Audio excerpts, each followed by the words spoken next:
안녕하십니까. 저는 이번 다니엘서 7장 성경고수를 시작하려고 합니다. 저희가 시작하기 전에 기도는 영상에 포함되어 있지만은 기도를 했고요. 이제 바로 본론으로 들어가도록 하겠습니다. 우리가 역사를 보면은 많은 사람들이 역사는 그냥 무의미한 반복적인 연속적인 그런 사건들이다라고 말을 많이 합니다.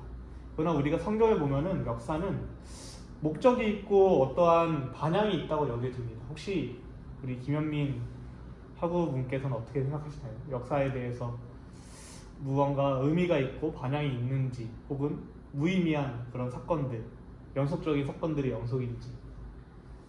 연속적인 사건을 보여줘요. 감사합니다.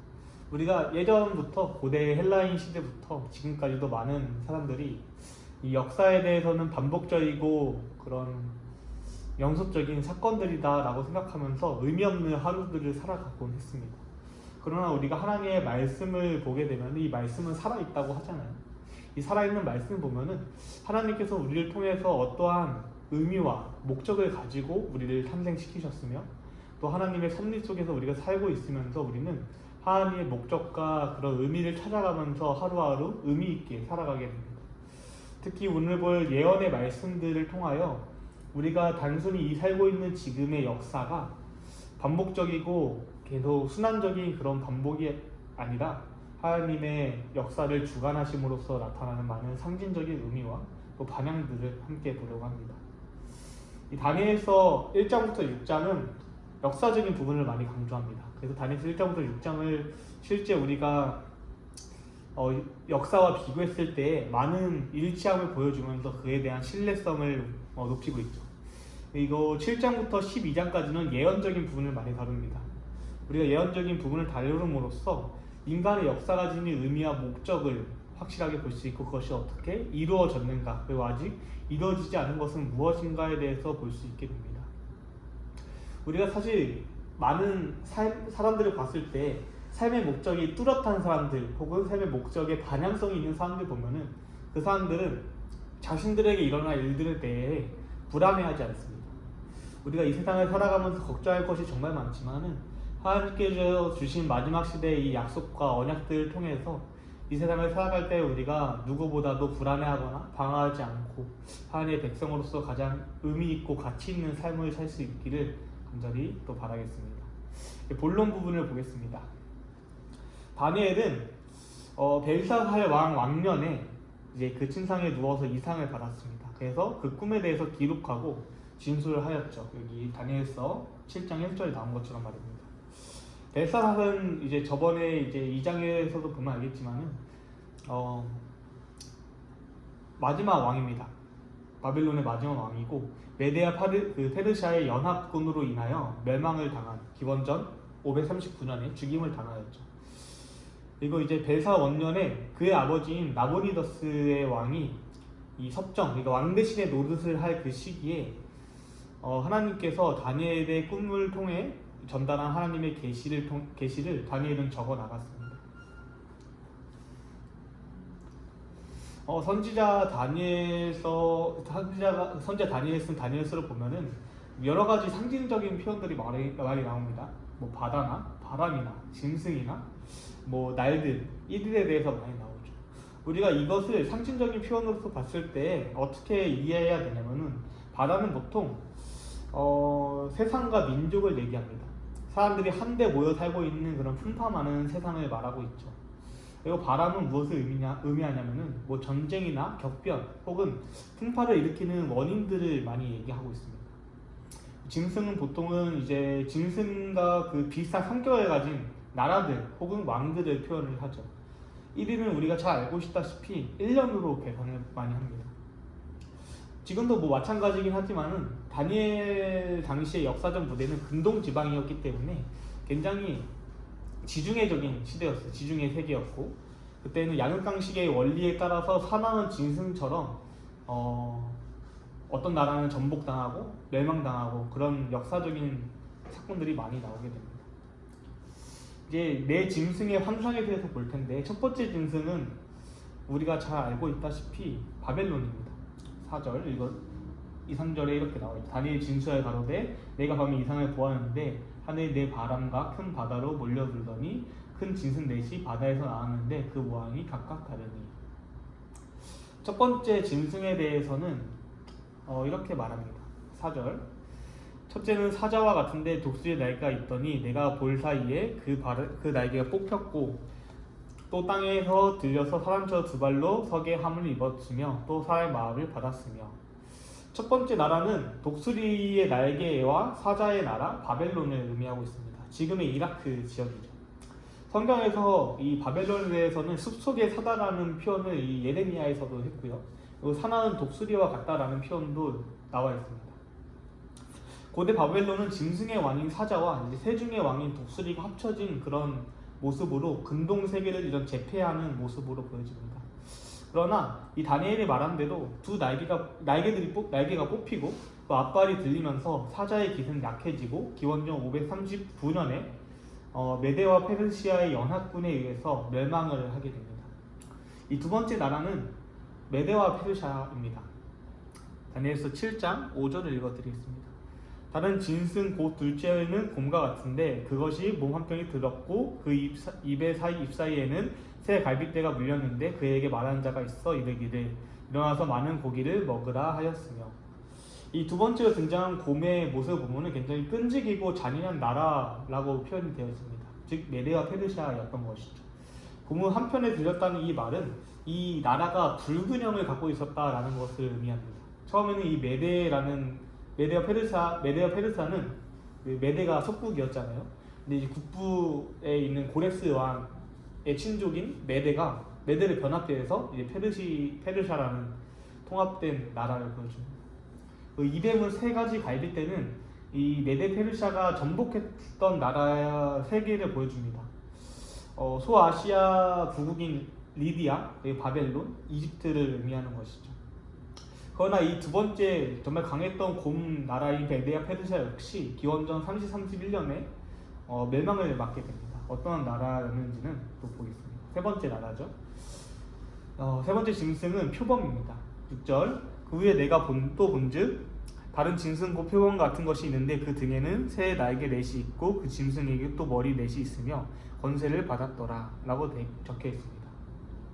이 표범을 상징하는 나라는 그리스입니다. 표범의 특징을 보시면은 좀 특이하게 머리가 4개가 있고 또 날개가 4개가 있는 모습을 보여주고 있습니다. 이 짐승은 이 알렉산더 대왕의 그리스를 나타내고 있는데요. 이 날개가 4이 달려있다는 것은 신속하게 많은 나라들을, 또 표범이 가뜩이나 빠른 동물이 있지 않습니까? 나라들을 정복했다라는 것을 보여주고 있고, 머리가 4이라는 것은 그 나라가 4 장군에 의해서 분열되었다는 것을 의미하고 있습니다. 그 왕들을 보면은 카산더, 이제 니스마쿠스, 셀루쿠스, 풀토레미 등이 있죠.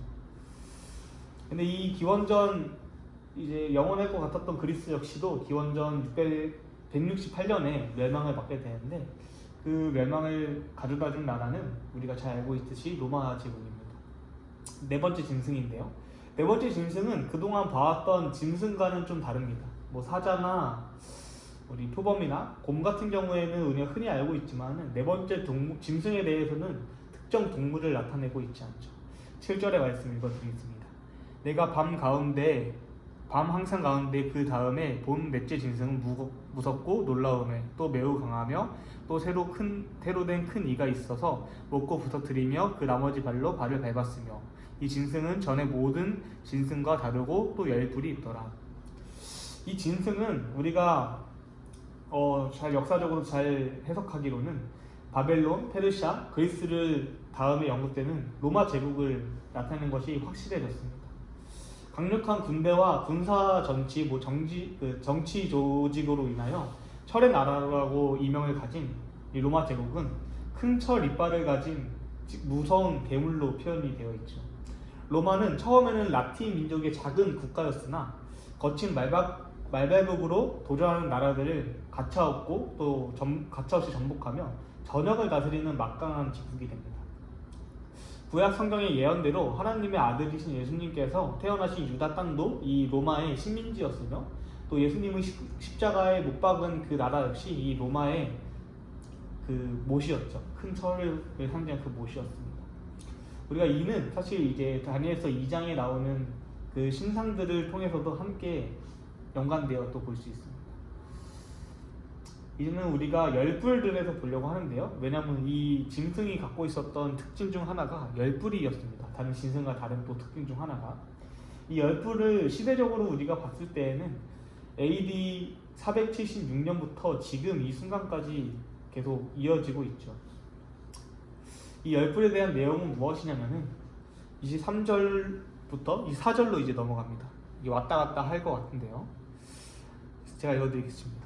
모신자가 이처럼 이르되 넷째 짐승 곧 땅의 넷째 나라인데 이는 모든 나라가 나라보다 달라서 천하를 삼키고 밟아 부서뜨릴 것이며 그 열불은 이 나라에서 일어날 열왕이요 라고 적혀 있습니다.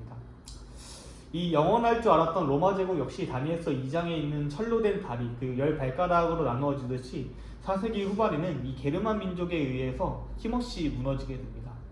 이 열불이란 나라와 이 열 발가락이란 나라는 사실 같은 의미를 갖고 있는데 뭐 알레마니, 프랑크, 부르군디, 수에비, 서고트, 앵글로색슨, 롬바르디, 헤룰리, 반달, 동고트의 나라들이 있습니다. 지금까지도 이 성경 속의 예언처럼 이 유럽은 단 한 번도 역사적으로 다시는 하나로 통합되지 않고 10개로 나눠져 있습니다. 근데 이 사실 또한 역사적으로 잘 알 수 있죠. 우리가 열불들의 나라를 보았다면 이제는 이 열불들에 있는 작은 뿔에 대해서 보아야 합니다. 사실 이 다니엘서에서 가장 중요한 내용 중 하나죠. 작은 뿔에 대하여. 왜냐하면 이게 굉장히 주목해야만 하는 사건이기 때문입니다. 자, 8절의 말씀 읽어드리겠습니다. 내가 그 뿔을 유심히 보는 중 다른 작은 뿔이 그 사이에서 나더니 먼저 뿔 중에 셋이 그 앞에 뿌리까지 뽑혔으며 이 작은 뿔에는 사람의 눈 같은 눈이 있고 또 입이 있어 큰 말을 하였더니 라고 적혀 있습니다. 이 작은 뿔의 특징을 보면은 사람의 눈이 있고 큰 말하는 입이 있고 새 뿔에 제거가 되어 있다라고 말합니다. 이 작은 뿔이 의미하는 것은 우선 정치적인 세력을 의미합니다. 그리고 그 사이에서 나타났더니 라는 말은 분열된 그 로마 나라에서 나타났다는 것이죠. 그리고 이 큰 말을 하였더라 라는 것은 종교적으로 얼마나 강한 힘이 있었는지 우리가 알 수 있습니다. 그 셋뿔이 그 앞에 빠졌으며 이 말은 새 나라가 멸망을 당할 것을 말하고 있죠.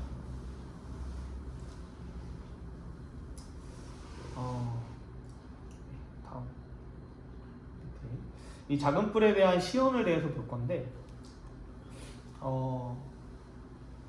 우리가 이 작은 뿔 동출된 이를 뭐라고 하냐면은 24절로 25절에 그 열뿔은 이 나라에서 일어날 열왕이요 그 후에 또 하나가 일어나리니 그는 먼저 있던 자들보다 다르고 또 새 왕을 복종시킬 것이며 그가 장차 말로 지극히 높으신 자를 대적하며 또 지극히 높으신 자의 성도를 괴롭게 할 것이며 또 때와 법을 번개고자 할 것이며 성도는 그의 손에 붙임받아 한 때와 두 때와 반 때를 지냅니다 라고 나와 있습니다.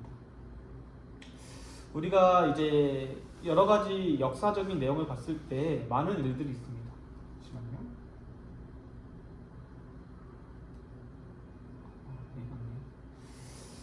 우리가 일어나는 장소는 어디이고 때는 어디이고 환경은 어디이고 언제 생기고 뭐 국가적인 성격은 무엇이고 이런 많은 내용들이 있는데 우리가 잘 알고 있다시피 장소는 로마입니다. 로마 영토였고요. 넷째 짐승이 있었던 일어나는 때는 넷째 짐승이 로마가 열불로 나누어진 직후입니다. 그리고 그 환경은 열불 가운데에서 일어나는 것이죠.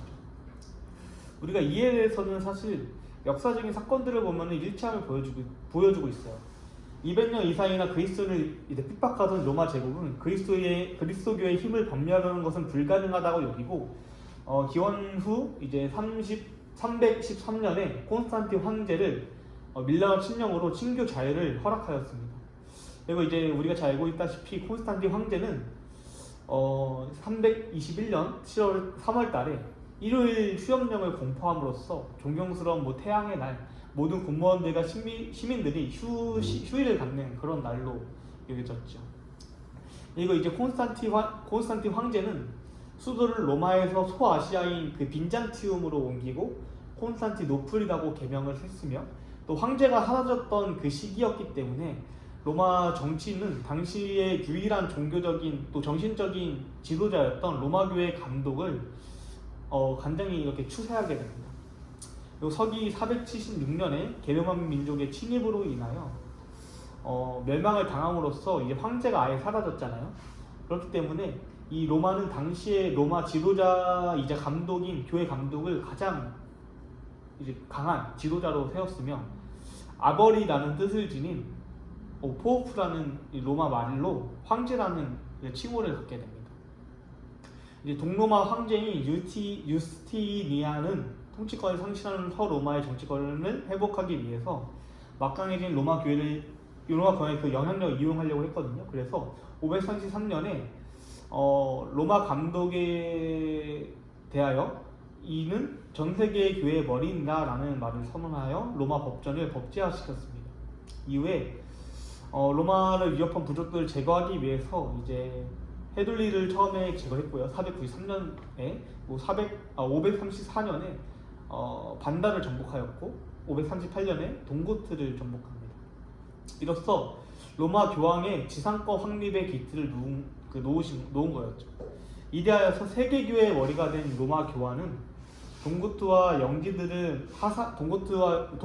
영지들을 화사함으로써 로마 교회는 종교 황제격인 이제 교황과 작지만 영토까지 지닌 종교 국가로 거듭나게 됩니다. 이 이상을 역사적 사실을 통해서 우리가 다니엘서 7장을 통해서 봤을 때 이 모든 시기적 상황과 역사적 상황이 일치함을 봤을 때 이 작은 뿔의 정체는 로마를 의미하고 있고 그 중에서도 로마 교황청을 의미하고 있습니다. 이거 이 뿔을 보면은 다니엘서 7장 20절을 보면은 다른 뿔보다 강하다고 되어 있죠. 그렇다면 이 작은 뿔 세력 로마 교황청이 어떻게 하나님을 대적하고 또 백성들을 괴롭게 했는지 보도록 하겠습니다. 25절에 보면은 그가 장차 말로 지극히 높으신 자를 대적하며 라고 적혀 있습니다. 우리는 역사적 사실만 봐도 사실 알 수 있듯이 로마 교황권, 작은 뿔이 로마 교황권이잖아요. 로마 교황에게만 적용되는 이 칭호가 하나님과 거의 방불케 할 만큼 비슷하게 권력을 가졌음을 볼 수 있습니다. 그래서 이 여러 가지 문헌들을 봤을 때 이런 말이 있더라고요. 교황은 그토록 큰 위엄과 높음 때문에 그는 단순히 한 사람의 인간이 아니라 말하자면 하나님이요 하나님의 대리자입니다.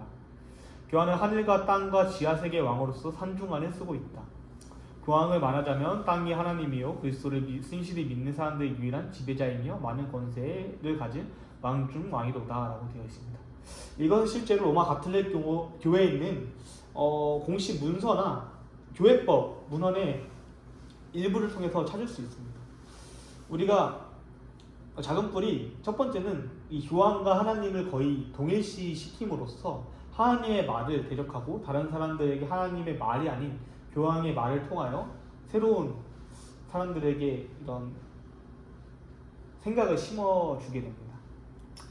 다음은 이제 작은 뿔의 활동들에 대해서 볼 건데 그 전에 하나 더 있네요.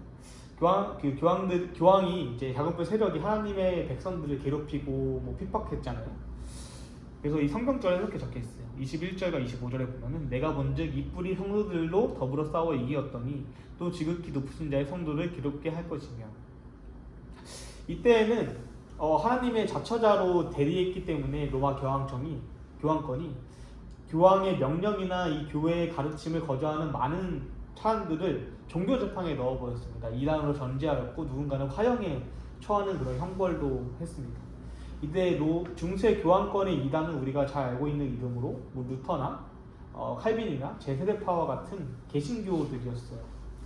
이 종교재판에 대해서 제가 찾아보니까 여러 가지 있더라고요. 스페인에서만 이 종교재판으로 산채로 화형당한 사람이 약 31,912명이고 복종하도록 강요한 참여자는 29만 1,450명으로 계산되었습니다. 그리고 이때 많은 사람들이 학살을 당했는데 약 100만 명 정도 학살되었다라고 지표가 나왔고요. 그리고 재수입술 제도를 확립한 지 30년 동안에 90만 명의 신실한 그리스도인이 살해당하였습니다. 우리가 잘 알고 있는 바돌로메 사건 역시 7만 명 이상을 살해했다라고 우리가 잘 알고 있습니다. 이렇듯 이 작은 뿔 세력은 하나님의 말을 거역하고 하나님의 말을 대적하고 또 성도들을 굉장히 괴롭게 하고 죽이고 박해하였습니다. 근데 그것으로 끝나는 것이 아니라 때와 법을 변경하였다라고 나옵니다. 이 다니엘서 25절에 그가 또 때와 법을 변개코자 할 것이며 라고 적혀있죠. 교황은 자신이 너무나 높기 때문에 하나님의 율법을 본인이 스스로 수정하거나 바꿀 수 있을 것이다 라고 말했습니다. 그 주장에 입각하여 실제로 기록된 이 십계명과 전혀 다른 천주계명을 이제 만들었죠. 우리가 계명에 대해서는 이제 짧게 제가 다뤘는데요. 뭐 4번에 5번에서 9번까지는 일단 적진 않았지만은 우리가 주목해야 될 점이 여러 개 있습니다. 첫 번째는 둘째 계명이 삭제당한 것입니다. 로마 가톨릭 교회는 실제적으로 예배와 예전을 목적으로 많은 성산들을 배치했는데 그것을 인정하지 않았어요. 그리고 그 로마인들이 느끼기에는 교황이 느끼기에는 첫째 계명과 둘째 계명이 굉장히 동일시했기 때문에 둘째 계명을 삭제했다라고 말을 합니다. 그리고 이제 예배와 방해되는 그 모든 것들을 폐해하기 위하여 또 그렇게 한 것이죠. 넷째 계명을 보면 또 바뀌어 있거든요. 원래 넷째 계명은 우리가 잘 알고 있다시피 안식일을 기억하여 거룩히 지키라. 새 천사의 기별을 통해서도 볼 수 있는 그런 계명인데 이 천주 십계를 보면은 안식이란 단어가 아예 빠졌습니다. 아예 빠지고 주일을 지키라라고 되어 있어요. 십계명이 이렇게 되면 사실 하나가 삭제됐기 때문에 보면은 9개잖아요. 로마 천주 십계를 보면은. 그래서 로마 교황권은 10번째 계명 내 이웃을 탐내지 말며 이 말을 2개로 바꿨습니다. 뭐 아내와 그 얘기에 대해서 9번째가 남의 아내를 탐내지 말고 또 10번째가 남의 재물을 탐내지 말라라고 말하며 이런 하나님의 법과 때를 바꾸게 됩니다. 작은 뿔에 대한 활동 기간에 대한 예언이 우리가 다니엘서 7장에 보면 나와 있습니다.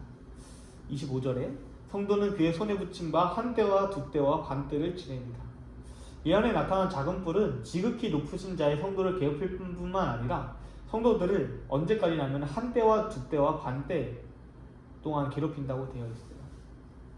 우리가 이것을 실제적으로 얼마이고 언제까지인지는 다니엘서와 여러 구약에 있는 많은 말씀들을 보면은 잘 알 수 있습니다. 한 때, 두 때, 반 때는 약 42달이에요. 연수로 환산하면 약 3년하고 뭐 5개월, 6개월 정도 되는데요. 이 32개월을 또 일수로 하면은 126일입니다. 1260일입니다. 왜냐면은 이게 한 세때 반이라는 그때가 아람어로 2단인데 해를 의미하거든요. 이 2단이라는 뜻이 해를 의미하는데 이것을 세때 반을 이제 분해하면은 3년 6개월, 이게 42달이 되고 반대로 1260일을 42로 나누면은 또 똑같이 1개월이 30일이 되는 그런 셈이 나오게 됩니다. 우리가 또 하나 확인해야 되는 것은 성경에서는 왜 이 연일 법칙이라고 하죠. 1일을 1년으로 계산하는지에 대해서 알아야 되잖아요. 성경 말씀에 그래서 잘 되어 있습니다. 에스겔서를 보면은 그 수가 차거든 너의 우편으로 누워 유다 족속의 제약을 담당하라. 내가 내게 40일로 정하였으니 1일이 1년이라. 또 민수기에도 보면은 너희가 그 땅을 탐지한 날 수 40일에 하루를 1년으로 환산하여 그 40년간 너희가 너희의 제약을 질지니 너희가 나의 씻어버림을 알리라 하셨다 하라 라고 되어 있습니다. 이 연일 법칙에 대해서는 우리가 아무런 근거 없이 계산하는 것이 아니라 성경적인 말씀을 기반으로 계산을 합니다. 성경에서 1일을 1년으로 계산하라는 그 말씀을 우리가 이 연일 법칙을 사용해서 다니엘서에 있는 예언들을 또 많은 예언들을 다루는 것이죠. 그래서 이 1260일과 한때 두때 반때는 같은 날입니다. 이제 우리가 또 알아야 되는 것은 이제부터 이 한때 두때 반때인 실제 기간인 1260년의 시작과 끝을 알아야 됩니다. 언제 시작했는지 알아야지 언제 끝났는지 알 수 있기 때문이죠. 우리가 역사적으로 보면은 작은 뿔로 상징된 이 중세 교황권의 활동 시기가 약 1260년으로 우리가 잘 알고 있어요. 다니엘서 7장 25절에 명시된 대로 작은 뿔의 활동을 견제하던 먼저 뿔 중 셋을 뽑는 그 사건과 연관이 되어 있는데요. 이 동로마 황제인 유스티니안의 병력에 의해 마지막 동고트가 제거된 그 시기가 538년입니다. 이제 이것을 예언적인 기간으로 시작하기에는 가장 적합한 연대인 거죠. 그렇다면 1260년이 지난 1798년에 무슨 일이 있었는지에 대해서 함께 보도록 하겠습니다. 6세기 초에 서기 538년에 확립된 교황권은 이제 중세기를 완전히 주도했습니다. 유럽의 왕 중의 왕으로 처신했었죠. 그러나 타락한 교권과 부패한 왕권에 대한 이 반발들이 많이 일어나면서 우리가 잘 알고 있듯이 프랑스 혁명에 의해서 교황권은 결국 몰락하게 되며 중세기가 막을 내리고 근세사가 시작되게 됩니다. 그리고 1789년에 일어난 프랑스 혁명이 10년간 계속되었고 1798년에 프랑스 혁명 정부의 베르디에 장군이 이탈리아 바티칸을 침입함으로써 중세기의 상징이었던 교황 피우스 6세를 사로잡아서 프랑스로 이제 암송하였고 그 이듬해 죽음으로써 교황권은 잠시 몰락하였습니다. 완전히 몰락했다고 하기에는 이제 다시 살아나고 있기 때문에 공식적으로는 몰락이 되었습니다. 우리가 이 1260년이라는 기간 동안 사실 교황권이 모든 나라를 지배함으로써 많은 핍박을 당하고 박해를 당하고 죽임을 당하고 종교적인 어려움이 많았습니다. 그래서 우리가 이것을 역사적인 내용과 다니엘서의 예언을 비교했을 때 시작 지점을 538년으로 잡고 그 이후로 있을 1260년이 지난 1798년에 이 역사적으로 이 1260년이라는 예언의 역사가 성취됐음을 보여주고 있습니다. 이것은 실제로 로마 교황권의 통치되었던 그 시기와 맞물리기 때문입니다. 그 다음으로 볼 말씀은 이제 하늘 성소의 심판에 대해서 볼 것인데요. 우리가 사실 그 역사적 내용을 봤을 때 약 1800년 전이니까 지금에도 예언이 필요하잖아요. 그래서 그 예언에 대해서 또 이렇게 적혀 있어요. 우선 제가 21절, 26절 읽어드릴게요. 내가 본즉 이 뿔이 성도들과 더불어 싸워 이겼습니다. 결국 큰 뿔이 이겼었는데 그때 옛적부터 계신 이가 와서 성도들을 위하여 신원하였다고 되어 있어요. 그러나 심판이 시작된 듯 그는 권세를 빼앗기고 끝까지 멸망할 것이오 라고 되어 있습니다. 하나님께서는 중세기 동안 작은 뿔인 중세 교황권에 의해 끔찍한 박해를 당한 성도들을 옹호하는 그 심판을 베푸실 것이고 마침내 재림하심으로써 작은 뿔의 세력을 철저하게 징벌하시겠다라고 예언을 하였습니다. 그렇다면 핍박당한 성도들에게 주어진 최후의 보상이 무엇인가 우리가 또 보아야 되는데요. 22절에 옛적부터 항상 계신 이가 와서 지극히 높은 자의 성도를 위하여 신원하셨고 때가 이름에 성도가 나라를 얻었더라. 27절 나라와 권세와 온 천하 열국의 12세가 지극히 높으신 자의 성민에게 붙임 바 되리니 그의 나라는 영원한 나라이라 모든 권세 있는 자가 다 그를 섬겨 복종하리라 하여 라고 되어 있습니다. 하나님께서는 의로우심을 입증하는 그 심판을 베풀겠다라고 이제 말을 하고 있습니다. 마침내는 모든 의인들이 그리스도의 재림과 함께 하나님의 나라를 영원히 살 것이다 라고 약속하셨지요. 그렇다면 우리가 하늘 성소에 베풀어지는 최후의 심판은 또 무엇이고 그리고 작은 뿔을 정죄하고 성도를 옹호한다는 그 하나님의 심판이 언제 베풀어지고 어디서 베풀어지고 왜 베풀어지는지 하는 게 보아야 됩니다. 이 심판의 때는 우리가 역사적인 예언을 봤을 때 알고 있듯이 한때, 두때, 반때 이후입니다. 그것이 25절로 26절 잘 나와 있는데요. 이제 25절에 보면은 그 작은 뿔 세력이 말을 대적하고 성도를 괴롭게 하고 법을 바꿨다고 했잖아요. 그때가 한때, 두때, 반때까지였고 26절에는 그러나 심판이 시작된 즉 그는 권세를 빼앗기고 끝까지 멸망할 것이요 라고 되어 있습니다. 우선 이 때는 1260년이 기간이 지난 후 시작되는 것을 우리가 알 수 있습니다. 때는 그때부터 시작한 것이죠. 그럼 배경은 어디였냐면은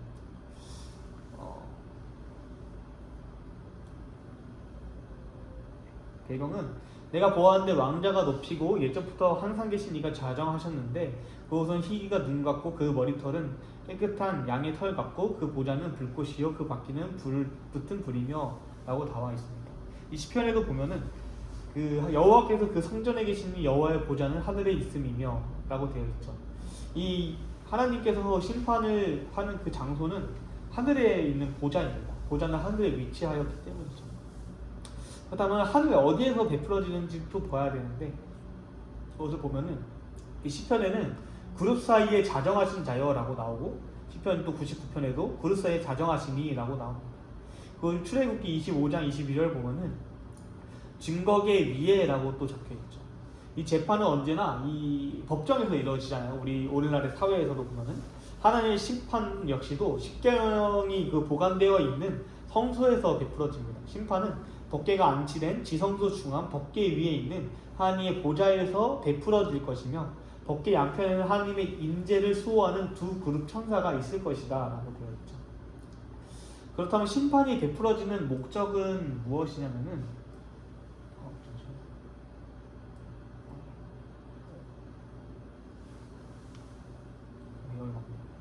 목적은 무엇이냐면은 22절부터 27절의 말씀을 제가 몇몇 개 읽어드릴게요. 옛적부터 항상 계신 이가 와서 지극히 높으신 자의 성도를 위하여 실현하셨고 때가 이르매 성도가 나를 얻었도다. 26절에 그러나 심판이 시작된 듯 그는 권세를 빼앗기고 끝까지 멸망할 것이며 27절에 나라와 권세와 온 천하 열국의 위세가 지극히 높으신 자의 성민에게 붙임 바 되리니 그의 나라는 영원한 나라이라 모든 권세 있는 자가 다 그를 섬겨 복종하리라 하여라고 되어 있습니다. 하나님의 심판은 언제나 불의를 정죄하고 의를 옹호하는 것이 목적입니다. 그러므로 의를 위하여 핍박을 당한 성도들에게 그 억울함을 갚아주시고 불의의 세력을 징벌하는 것이 하나님께서 심판을 하시는 이유인 것이죠. 심판의 내용은 무엇이냐? 우리가 잘 알고 있듯이 재림전 심판, 조사 심판을 의미하는데요. 이 조사 심판에 대해서 많은 사람들이 오해를 합니다. 정말 우리가 법정에서 이루어지는 그런 확고한 심판을 뜻하는 줄로 많이 오해해요. 그러나 우리 10절에 보면 이렇게 적혀 있어요. 불이 강같이 일러 그 앞에 나오며 그에게 수종하는 자는 천천히요 그의 시기한 자는 만만이며 심판을 베푸는 책들이 펴놓였더라 라고 적혀 있습니다. 이 조사 심판의 참 의를 보면은 그 사람의 죄에 대해서 심판하는 것이 아니라 그 사람에 대해서 말 그대로 조사하는 것이 목적입니다. 이 사람이 어떠한 사람이며 어떻게 살았으며 이런 것을 보는 것이죠. 이 펴놓인 책들은 무엇이냐면은 성경에 언급된 생명책, 기념책, 제책 등을 가리킨다고 되어 있습니다.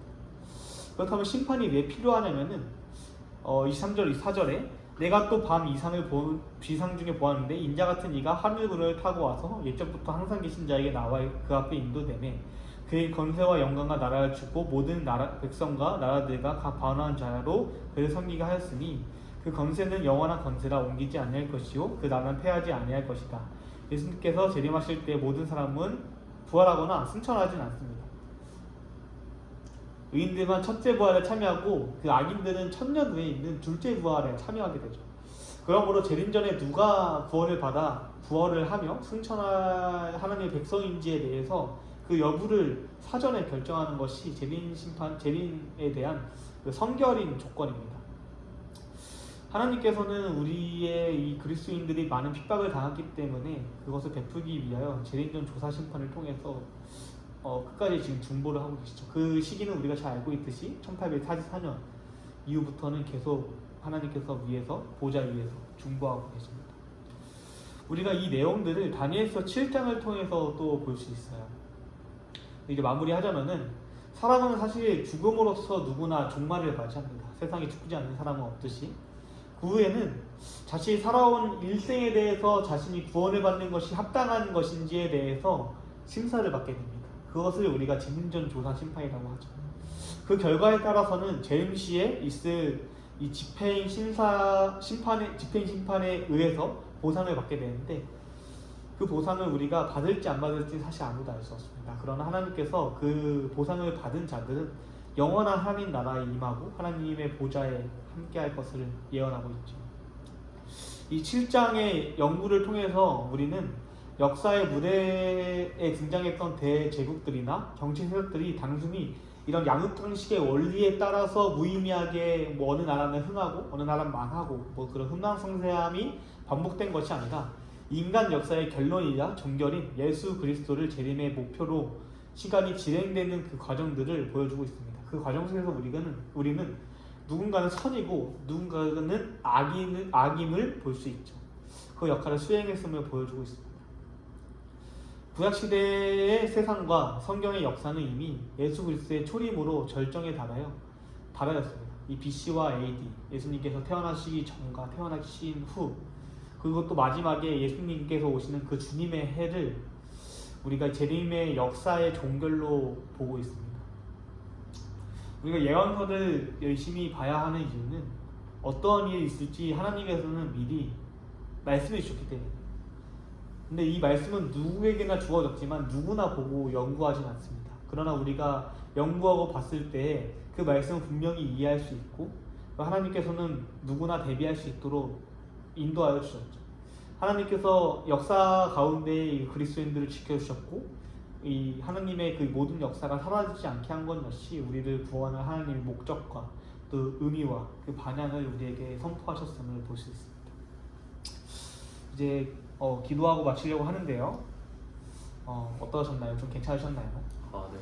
7장의 내용에 대해서 세세하게 잘 아주셨습니다. 네, 감사합니다. 저도 이렇게 7장을 준비하느라 저도 사실 다니엘서나 이 요한계시록에 있는 많은 역사적인 내용을 솔직히 잘 알지 못합니다. 그래서 열심히 준비하고 몇몇 개는 좀 외워도 보고 하는데 정말 어렵네요. 그래도 우리가 어렵지만은 이 말씀을 연구함으로써 하나님 나라에 임할 수 있는 저와 우리 영민 하국님이 되셨으면 좋겠습니다. 또 기도하겠습니다. 하늘에 계신 하나님 아버지, 오늘도 이렇게 말씀을 함께 나눌 수 있도록 인도하셔서 감사합니다. 주님, 비록 이 말씀 성경 교수가 수업으로 인하여 과제로서 다가올 수 있겠지만은 이 성경 교수라는 많은 학생들 마음에 새로운 깨달음과 또 하나님께서 주신 새로운 말씀들이 있을 것입니다. 그 예언의 말씀을 우리가 잘 공부하고 받아들임으로써 주님께서 오실 마지막 때에 우리가 잘 준비할 수 있도록 인도하시옵고, 또 다니엘서 7장에 나타난 작은 뿔의 세력이 교황청임을 우리가 확인할 수 있었고, 그 교황청은 완전히 종말당한 것이 아니라 마지막 때에 다시 살아나며 그 살아남에 따라 우리는 어떻게 이 재림을 맞이하고 준비할 수 있는지 주님께서 보여주셨듯이 우리 모든 그리스도인들 또 주님의 말씀을 우리의 길로 빛으로 삼는 우리 재림교인들은 마지막 시대가 다가올수록 주님과 함께 함으로써 모든 것을 능히 이기고 주님과 함께할 그 심판에 참여할 수 있도록 인도하시옵소서.